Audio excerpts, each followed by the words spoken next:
Salut tout le monde, bienvenue sur la chaîne Weekly Fighters. Donc on va essayer de résumer un peu ce qui s'est passé dans ce 8ème épisode de Nanatsu no Taisai saison 3 Gamikiri no Gekirin. Il faut pas oublier quand même que Gother s'était enfui dans l'épisode précédent et que les Taisai se sont lancés à sa poursuite. Alors pourquoi Gother t'es-tu enfui? Alors en vrai il a vécu un moment très tragique dans sa vie et du coup il s'est effacé la mémoire tout simplement. Et là il va une fois de plus tenter de s'effacer la mémoire parce qu'il commence à la récupérer justement. Pourquoi fais-tu ça? Pourquoi fais-tu ça notre ami Gother? Alors, pour le savoir, il suffit de repartir 45 ans en arrière. Mais avant cela, on va d'abord repartir 3000 ans en arrière pour rappeler les petites choses quand même, les fighters. C'est que le Gother original avait donné la possibilité à Gother marionnette maintenant de se contrôler comme il veut. Voilà, il agit comme il veut, il fait ce qu'il veut. Et donc, le souci, c'est que, en fait, bizarrement, il a été mis en stand-by pendant 3000 ans. Et donc là on le retrouve 45 ans avant, donc avant cet épisode les fighters, et on le retrouve sous le château de Lyonesse. Donc là il va faire la connaissance de Diana, donc il va l'apercevoir, il va commencer à crier parce qu'il aura peur, Il faut pas oublier que là il vient qu'à peine de pouvoir se contrôler, et donc c'est un peu comme un nouveau-né, voilà, il découvre la vie. Et il vient d'apercevoir Diana, il crie, il hurle, il a peur, il s'attendait pas à voir une fille devant lui.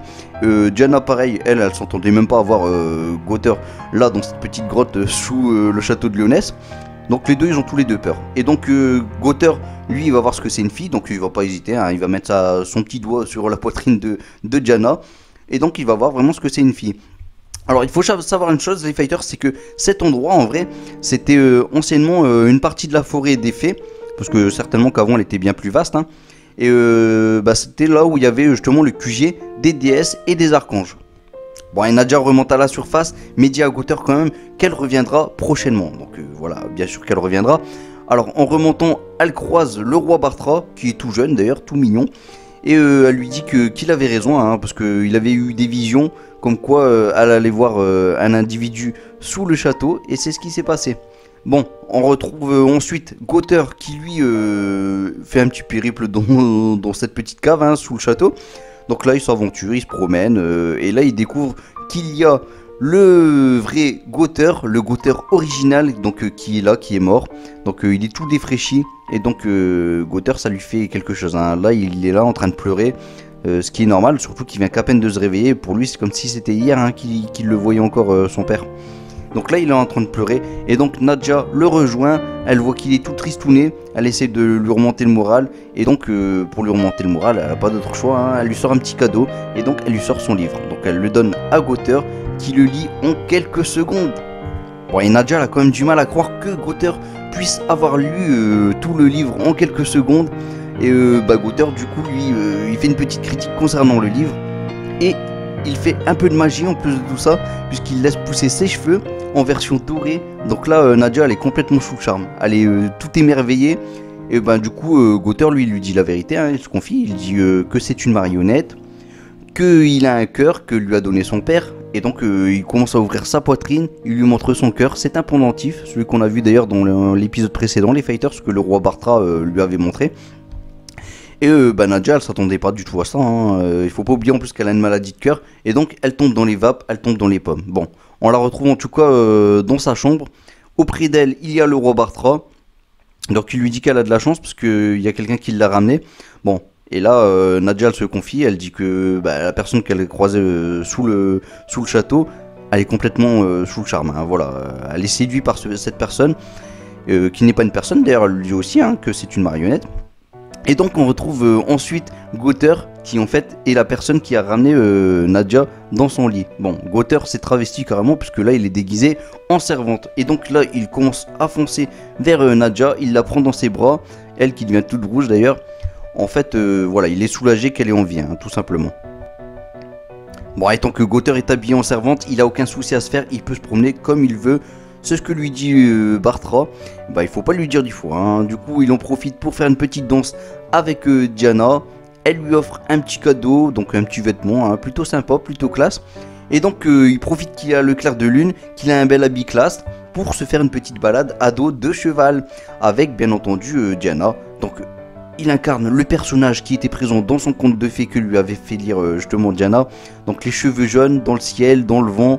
avec ce petit clair de lune. Franchement c'est mignon, c'est sympa, un vrai conte de fées. Franchement c'est magnifique. Et comme tout conte de fées justement, et bien arriva enfin ce petit baiser, ce petit bisou, tout doux, tout tendre.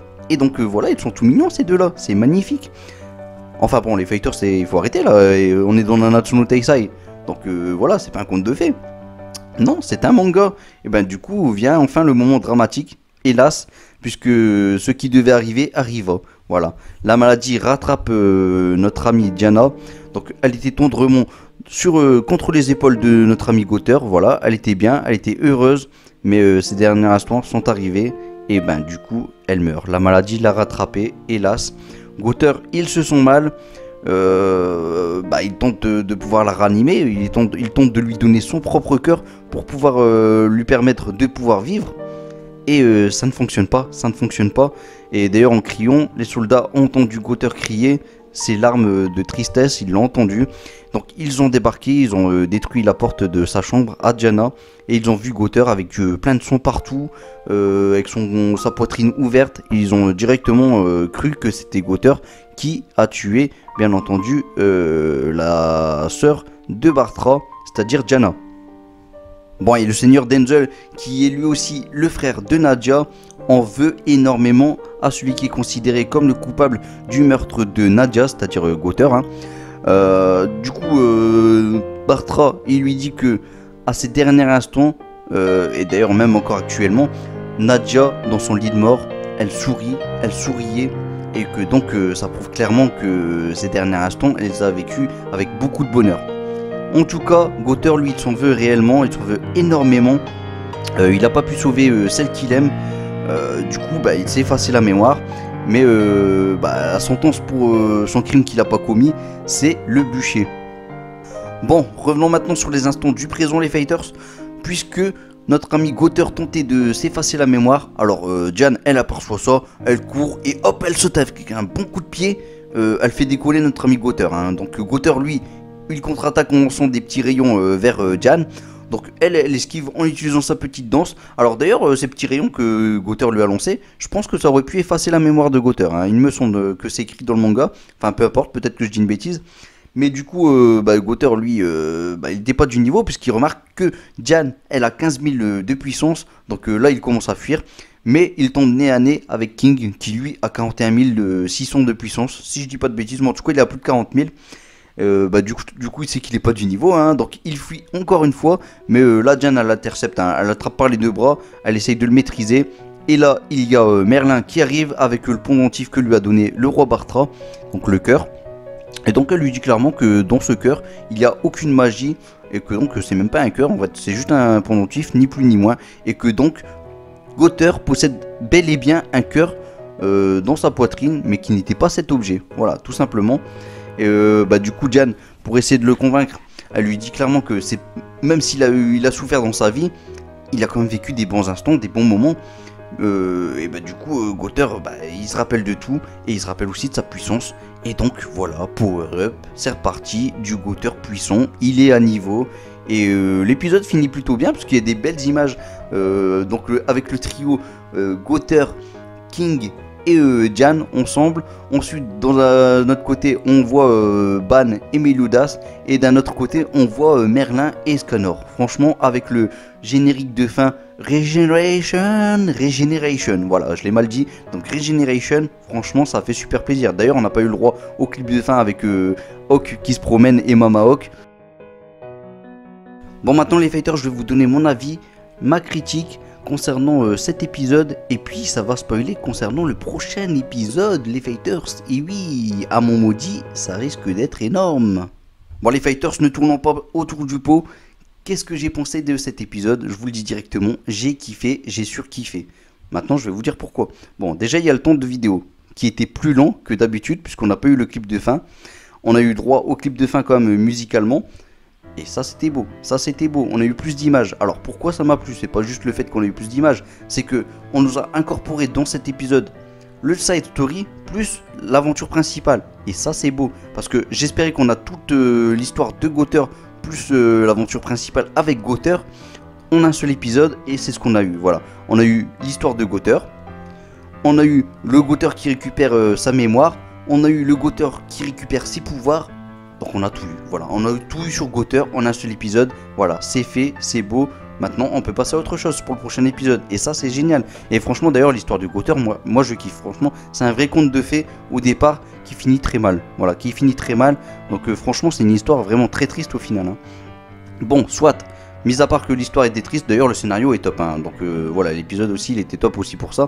Les dessins sont propres, ils sont nickel, des beaux dessins, franchement, on a eu du bon Diane. Franchement Diane, j'ai rarement vu aussi bien dessiné. Voilà, je vous le dis honnêtement, les fighters, je l'ai rarement vu aussi bien dessiné. L'animation était belle, mais après il n'y a pas eu tellement de mouvements, on va dire, dans cet épisode. Mais il n'y a rien à reprocher par rapport à ça. Maintenant on va peut-être parler un peu de la censure, parce que là c'est important d'en parler dans cet épisode. Parce que dans cet épisode en fait il y a eu zéro censure. Alors là je vais me faire traiter en disant juste ça. Donc là je vous arrête tout de suite. Non, il y a eu zéro censure. Censure certes. Je veux dire, on n'a pas vu de bain de son tout blond là, comme on peut le voir dans certains épisodes. On n'en a pas eu. Mais par contre on a eu moins d'images. On a eu moins d'images que dans le manga. Dans le manga, on nous a mis pas mal d'images plutôt hardcore que l'on retrouve essentiellement au moment où justement Gotheur tente d'ouvrir sa poitrine pour montrer son cœur. Non, pas pour le montrer, pour essayer de sauver justement Diana. Et là, à ce moment-là, je peux vous dire que c'est hardcore, mais carrément. C'est carrément. Ça fait flipper quoi. Quand on voit la scène, c'est un truc de ouf. Et ben du coup, là, il y a eu quelques images en moins. Donc bon, ça c'est la petite partie un petit peu décevante de cet épisode, mais moi dans l'ensemble franchement avec les images bien animées, belles, franchement les dessins sont splendides, les musiques au top avec une petite musique de fin Regeneration, franchement c'était génial, moi j'ai adoré. Alors que dire d'autre sur cet épisode? Bon, il n'y a plus grand chose à dire en vrai, donc là je pense qu'on va pouvoir passer à la partie spoiler les fighters. Qu'est-ce qui va se passer au prochain épisode? Bon, déjà, on va retrouver tout le monde dans la taverne, dans le bar hâte. Qu'est-ce qui va se passer d'autre? Notre ami Merlin, elle va essayer de prendre contact, de voir qu'est-ce qui se passe avec Camelot, de voir qu'est-ce qui se passe là-bas dans la ville, hein. Donc du coup, il y a un petit œil qui est là-bas, qui est commandé par notre ami Merlin. Donc du nom d'Orlandi, en vrai, c'est une petite bestiole, hein, tout simplement. Et donc elle peut voir à travers cette petite bestiole qui se promène. Donc c'est une sorte de petit œil, hein. Donc Orlandi, hein, il s'appelle. Et du coup, il va se faire intercepter par Zeldris. Donc Zeldris il va lancer un pouvoir qui va arriver jusque Merlin. Et du coup Merlin elle va être touchée, la pauvre. Elle va vraiment être touchée, ça va lui faire très très mal. Ça va lui faire bobo. Voilà, donc du coup ça on le saura pas sur le coup. Mais du coup Merlin elle va descendre, elle va voir que tout le monde fait la fête. Voilà, qu'ils sont en train de boire et tout. Et du coup Merlin elle va rappeler quand même que c'est pas fini. Il y a encore des commandements à combattre, à battre. Et que c'est pas le moment de faire la fête. Et du coup, elle repart dans sa chambre. Et il y a Elisabeth bizarrement qui va demander à parler à Meliodas plus tard parce qu'elle a des questions à lui poser. Et en fait, on va savoir que King et Diane auront dit à Elisabeth que ils l'ont vu 3000 ans dans le passé, puisqu'ils l'ont raconté comment ils ont pu augmenter leur puissance, tout ça. Et donc voilà. Donc ça l'inquiète beaucoup, Elisabeth. Bon, je vais peut-être pas vous dire tout sur Elisabeth maintenant, mais vaut mieux pas qu'elle sache réellement ce qui s'est passé dans le passé, hein, parce qu'en fait, voilà, elle a une malédiction. Voilà, je m'arrête là, on va arrêter d'en parler plus. Mais du coup, pour Merlin, je vous ai dit, elle s'est fait toucher par le sort de Zeldris qui a envoyé de loin, hein. Du coup, elle va être dans le coma.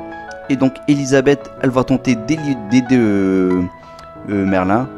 Enfin d'abord c'est Hendrickson qui va aider Merlin, mais il va pas réussir, il va essayer de la guérir, ça va pas marcher. Donc Elisabeth elle va venir, ça va fonctionner. Mais Zeldris il va lui dire te voilà toi, c'est à cause de toi que Meliodas il est pas bien, que le pauvre il souffre sans arrêt. Bon il va pas trop comprendre ce qu'elle voulait dire sur le coup, mais elle va pas tarder à comprendre vraiment pourquoi Zeldris lui a dit ça. Bon voilà les fighters, pour les spoilers je pense que je vais m'arrêter là, c'est plutôt pas mal. Donc on se retrouve prochainement pour une prochaine review, donc l'épisode 9 bien entendu.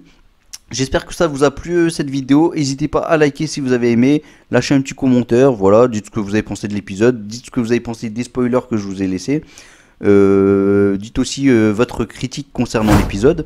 Et n'hésitez pas à vous abonner si vous n'êtes pas abonné, bien entendu, parce que je pense que si vous êtes arrivé jusque là de la vidéo, c'est que vous avez peut-être aimé quand même, logiquement. Donc n'hésitez pas à vous abonner, tout simplement. Et moi je vous dis saté, et je vous laisse à Masenko en espérant qu'il vous guide vers la victoire. Masenko!